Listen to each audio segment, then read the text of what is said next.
ভাই হ্যাঁ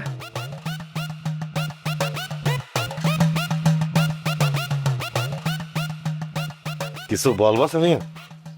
হ্যাঁ জুলহাস ভাই, আপনার একটা কথা জিজ্ঞেস করি। করো।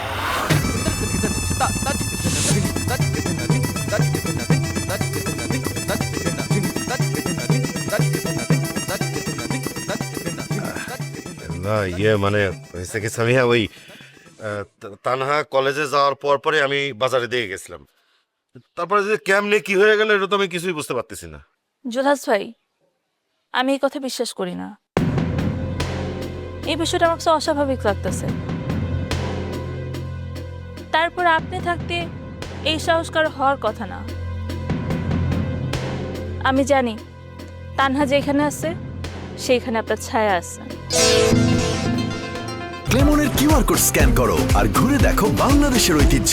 ক্লেমন ক্লিয়ারলি বাংলাদেশি। সামিয়া, তোমার একটা কথা বলি, তুমি কাউরে বলবো না প্লিজ। বলবো না?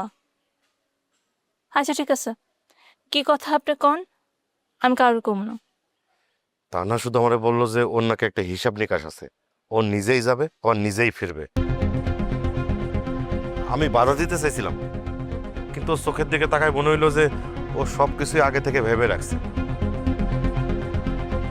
আর তুমি তো ওরে ভালো করেই জানো, ও অনেক সময় চাচার মতো হিসাব নিকাশ করেই চলে। এই জন্য আমি বেশি ঘাটাঘাটি করতে চাই নাই। আমার শুধু মনে হইলো যে ও একটা বড় ভুল বোঝাবুঝি সমাধান করার জন্য যাচ্ছে। তানহার এত সাহস এলো? কিন্তু একটা বিষয় না বুঝতে পারতেছি না, তানা তো নিজে থেকেই গেছিল, কিন্তু বাড়িতে এসে শুনি চাচা মেজাজ দেখাইতেছে যে বাসু চেয়ারম্যান নাকি তানারে তুলে নিয়ে গেছে। চাচা কিভাবে জানলো? আরে বাচ্চা চেয়ারম্যান নিজে থেকে ফোন দিছে বাবারে, ফোন দিয়ে থ্রেট দিছে, কইছে তানহারে ফেরত চেয়ে মারুফরে বাইর করে দিতে। তানহারে ওরা নাকি ঘরবন্দি করে রাখছে। রে বাপ রে বাপ, এইবার পুরো ঘটনা ক্লিয়ার হয়ে যাইতেছে। হ্যাঁ, তার মানে বাস্তু চেয়ারম্যান এই সুযোগটা কাজে লাগাতে চাইছিল। তারা ভাবতেছে এই মারুফ নিখোঁজের পিছনে তোমার বাবার মানে চাচার হাত আছে, তাই চাপ দেওয়ার জন্য তানার বিষয়টাকে বড় করে দেখতেছে। কিন্তু সামিয়া, প্রশ্ন হইল বাস্তু চেয়ারম্যান এই সুযোগটা হাতছাড়া করলো কেন? এটা তো আমিও বুঝতেছি না। এটা হয়তো তানহাই কইতে পারবো। হয়তো ফুলনুর দাদি অথবা তানার কথায়। কখনো কখনো একজন সাহসী মানুষ পুরো পরিস্থিতি বদলাই দেয়।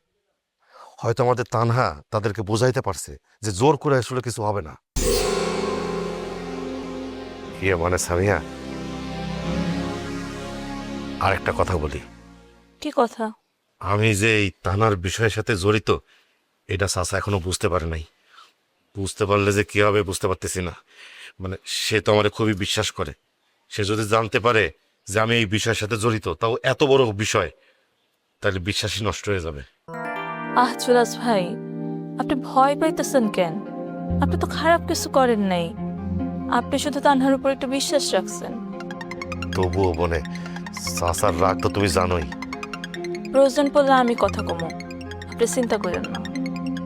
এই তো এটুকুই ভরসা। তাইলে বনে আমি গেলাম। আচ্ছা যা।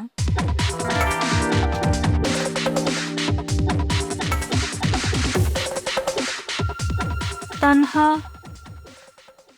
হঠাৎ করে এত বড় রিস্ক কেন নিল?